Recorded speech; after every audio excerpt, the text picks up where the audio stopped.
5 raisons pour regarder House of David, la nouvelle série, sur la vie de David et aussi 2 warnings quand vous regarderez cette série.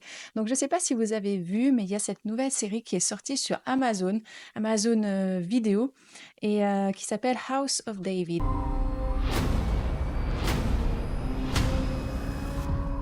Cowards! Send me your champion! Goliath! Can one act of defiance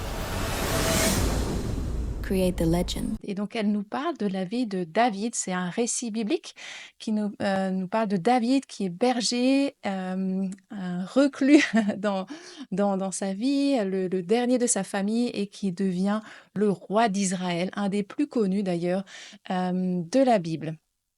Donc 5 raisons pour regarder cette série. La première, tout simplement parce que c'est un récit biblique. On trouve ce récit dans la Bible, dans 1 Samuel, 2 Samuel, on nous parle de la vie de Saül, le roi, puis David, celui qui lui succède. Et donc on peut trouver ça dans la Bible. C'est rare, c'est pas souvent qu'il y ait des séries bibliques. Il y a eu cette série qui s'appelle La Bible, une mini-série, plusieurs épisodes qui retracent l'Ancien Testament jusqu'à la vie de Jésus et sa mort à la croix, sa résurrection. Puis elle a été suivie par une mini-série qui s'appelle AD, la suite donc de cette série qui nous parle des actes des apôtres, de Paul aussi, de Saul qui devient Paul. J'ai beaucoup aimé cette série, on l'avait regardée aussi ensemble avec mon mari, on avait vraiment beaucoup aimé, on aurait aimé que ça continue. Puis bien sûr, la série de Chosen qui est vraiment bien connue maintenant, qui retrace la vie de Jésus. D'ailleurs, la 5e saison est sur le point de sortir. Je crois qu'elle est déjà sortie au cinéma. La première a eu lieu. Voilà, donc ça, c'est pour les séries. Il y en a pas des masses. Il y en a sûrement d'autres que j'ai oubliées qui étaient plus discrètes. Mais voilà, c'est rare et celle-ci, elle vaut le détour. Donc voilà, un récit biblique. Deuxième raison, parce que c'est une histoire exceptionnelle. Il se passe tout le temps des choses. Donc comme je vous ai dit, David, c'est un jeune berger. Il a 15 ans à l'époque de cette histoire, donc vraiment jeune. Le plus petit de ses frères, un peu laissé de côté. Et il a du courage. Il va devenir roi, oint de Dieu, choisi de Dieu pour devenir le futur roi. Et donc, tout ça, c'est l'histoire que nous raconte cette série. Et il y a des batailles, il y a de l'amitié, il y a de la romance, il y a du drame, il y a du suspense. Je vous parle même pas du dernier épisode que j'ai regardé hier soir. Un suspense de malade, même si on sait ce qui se passe. Ils nous ont tenus en haleine, des rebondissements. Donc voilà, c'est vraiment tous les ingrédients d'une bonne série. Il y a même un peu d'humour de temps en temps. Donc les personnages sont super attachants. Il y a bien sûr David que l'on découvre ici. Alors c'est vrai que j'étais sur le coup un peu déçue parce que je m'attendais à un roux ou un blond comme dit la Bible. Mais non, voilà, et c'est cet acteur Michael Iskander qui est un acteur égyptien qui interprète ce rôle. Très attachant. J'aime beaucoup qu'on voit ce côté adorateur où il chante, il loue Dieu sur sa harpe, ou sur sa lyre, je sais plus comment on appelle cet instrument. C'est quand même lui qui a écrit 72 des livres des psaumes, donc c'est pas rien. J'aime beaucoup aussi Samuel, donc ce prophète Samuel, interprété par Stephen Lang, qui, je trouve, il a un air de Gandalf, avec de l'humour aussi et vraiment on voit ce côté, l'importance des prophètes dans l'Ancien Testament. C'est vraiment la voix de Dieu et en même temps tout ce côté compliqué, c'est un poids aussi parce que, ce que Dieu, partage à ses prophètes, c'est pas toujours facile. Il va d'ailleurs, voilà, subir aussi, tout ça, mais ça, vous le verrez dans la série. Donc voilà, vraiment une série, avec des personnages attachants, même Saül, le roi Saül. Alors, voilà, il dégringole au fur et à mesure, mais il y a des côtés attachants, bien sûr, Jonathan. Enfin voilà, vous allez découvrir tout ça aussi dans la série. Petit fun fact, là-dedans, je vous disais que, Samuel me fait penser à Gandalf et il s'avère que le créateur-réalisateur de la série dit s'être inspiré du Seigneur des Anneaux aussi pour la réaliser. Alors, troisième raison pour laquelle regarder cette série, alors celle-ci, elle a un bémol, elle est assez fidèle. Je dis assez parce que tout n'y est pas. mais ça, vous le verrez dans le warning aussi que je vais vous donner à la fin. Donc assez fidèle, donc là, c'est souvent le point qui pêche, moi, je trouve, pour ces séries. Moi, j'ai des grosses attentes en plus quand je vois des séries comme ça, je me dis: «Mais, j'espère que c'est fidèle à la Bible». Bien souvent, ça l'est pas, donc ici, on est tout de suite prévenu que ça suit, la trame biblique plus ou moins, mais des libertés sont prises, on le voit assez rapidement. Une des grandes libertés que je dirais, c'est, David bâtard. Alors, il y a des commentateurs bibliques qui vont dire: «Oui, David est peut-être un bâtard, parce qu'il y a ce psaume où il dit lui-même qu'il est né dans l'iniquité». Mais dans d'autres traductions, on voit que c'est plutôt qu'il est né dans le péché parce qu'il est pécheur lui-même, tout simplement. On est pécheur, ou ça peut même être l'iniquité du fait que sa grand-mère était Ruth, une Moabite. Donc voilà, on ne sait pas trop. Personnellement, moi, je pense pas qu'il était bâtard parce que quand dans la Bible, dans les généalogies, la Bible n'hésite pas à dire, quand il y a, des choses comme ça. Quand, ça c'est pas un fils du peuple de Dieu, c'est marqué, en fait. Donc je pense que pour un personnage aussi important, ça aurait été marqué. Maintenant ça, c'est mon point de vue. Donc c'est vrai que ça, un choix qu'ils ont fait qui est assez présent dans la série. C'est un peu dérangeant, mais bon, voilà, c'est comme ça.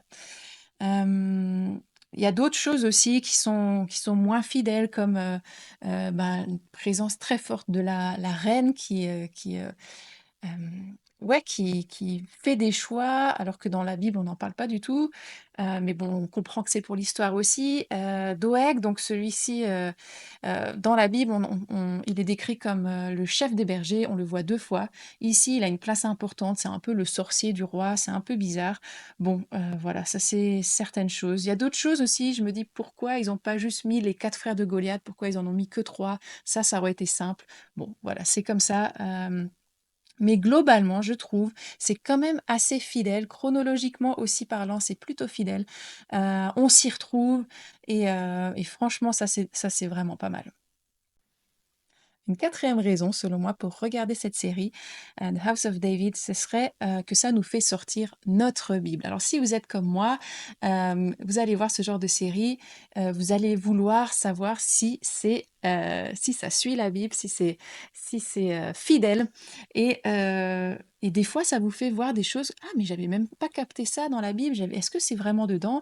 Donc ça nous fait sortir notre Bible et ça, je trouve que c'est une super raison. Ça nous donne envie de nous replonger dans l'histoire de David, ou de vous plonger si vous n'avez jamais connu l'histoire de David. Donc je vous ai dit que ça se trouve dans 1 Samuel et la suite de Samuel aussi, mais là on n'y est pas encore.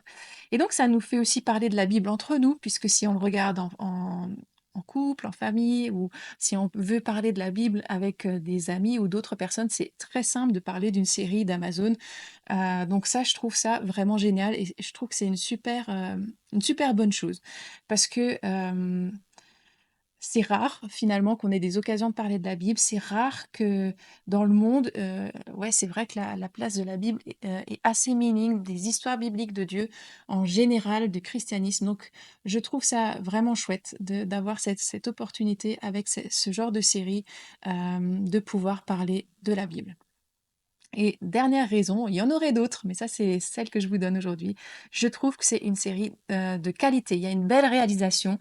On est vraiment immergé dans la série, dans la période. On se laisse transporter, et je sais que le réalisateur a aussi, utilisé beaucoup de, il s'est servi de beaucoup d'aides autour de lui, de juifs, d'historiens pour réaliser cette série. Je sais aussi qu'il a été en contact avec le réalisateur de Chosen, pour de l'aide aussi.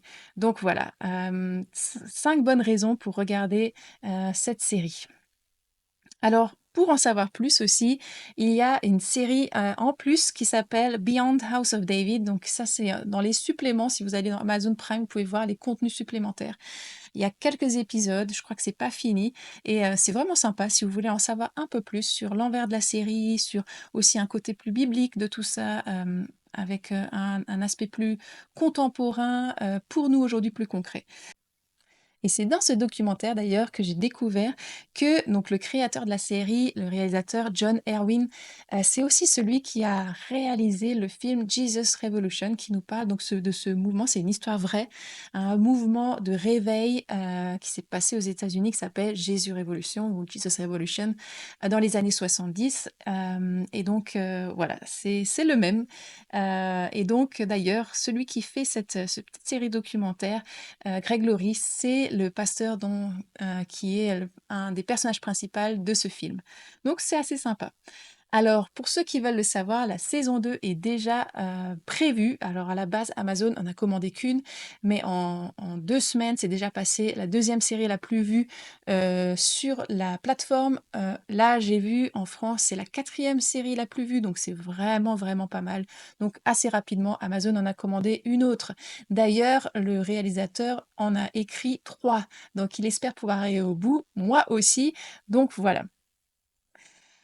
Alors, maintenant on arrive aux 2 warnings. Je pense que c'est important aussi quand il y a ce genre de série, en tout cas pour moi, c'est important de pas juste dire les bons aspects, mais aussi peut-être les choses où il faut être plus attentif. Le premier, ce serait alors ce n'est pas complètement fidèle à la Bible. Ce n'est pas la Bible. Ça ne veut pas dire que c'est une série biblique qui raconte un récit biblique, qu'on peut la prendre au mot, que tout est juste, que tout est vrai. Et donc, en ce sens, bah, je vous rappelle à la Bible, ouvrez votre Bible, regardez ce qui est écrit, demandez au Saint-Esprit. Aussi, quand vous regardez, soyez sensible au Saint-Esprit. Est-ce que ça vous semble OK? Si ça vous gêne, posez-vous la question pourquoi? Est-ce que peut-être même vous serez amené à ne pas regarder entièrement la série, qu'importe, mais voilà, pensez juste à et surtout je l'ai dit aux chrétiens, peut-être les jeunes chrétiens, peut-être ceux qui lisent pas souvent leur Bible, peut-être ceux qui n'ont jamais lu leur Bible, jamais ouvert la Bible, qui sont même pas chrétiens. Voilà, donc ça reste une série, ça reste, une histoire racontée à partir d'un récit biblique, mais ce n'est pas la Bible. Donc, ne prenez pas tout au mot. Donc ça serait mon premier warning. Le deuxième, celui-là, il est plus subtil. Ce serait en lien avec la sorcellerie qui se trouve dans la série. Il y a beaucoup de passages. Alors, bon, je sais pas non plus. Ça, c'est une liberté aussi du réalisateur d'avoir ajouté tous ces côtés sorcellerie. Quand on lit le récit biblique, la Bible parle de la sorcellerie, clairement, elle est contre la sorcellerie, Dieu est contre la sorcellerie, il déteste ça. Il y a des manières subtiles de le faire, il y a des manières beaucoup plus visibles de le faire. Dans la série, c'est très visible, c'est ouais, de la sorcellerie, de la magie noire, c'est invoquer certains démons et tout ça. Dans la Bible, quand on parle de l'histoire de David, de mon souvenir, de ce que je me souviens de ce que j'ai lu, je peux me tromper, mais la seule fois où vraiment on parle de sorcellerie, c'est plus tard quand Saül va chercher un médium pour parler à Samuel qui est mort. Autrement, je ne vois pas tout ce qui a été présenté là, cette femme qui est conseillère de la reine, tout ça, c'est pas dans la Bible. Donc déjà, on parle pas de la reine, on parle pas de cette conseillère. Voilà, donc je sais pas pourquoi c'est là. Moi, j'avoue, quand il y a eu ces passages, j'ai même pas regardé parce que j'étais vraiment mal à l'aise, j'aimais pas. Donc voilà, ça serait mon deuxième warning. Donc si vous aussi, ben, peut-être sauter les passages, franchement, ça apporte rien à l'histoire. Doeg aussi, qui en est fait un sorcier. Ouais, je vois pas l'intérêt. Mais bon, voilà, c'est comme ça. Je sais que certains, j'ai vu des commentaires où des gens ont vraiment été aussi mal à l'aise vis-à-vis de ça. Donc voilà, faites attention à ce niveau-là. Si comme moi, vous êtes sensible, passez les passages, ça vaut quand même le coup de regarder la série, je pense. Mais voilà, suivez aussi, ce que le Saint-Esprit vous dit,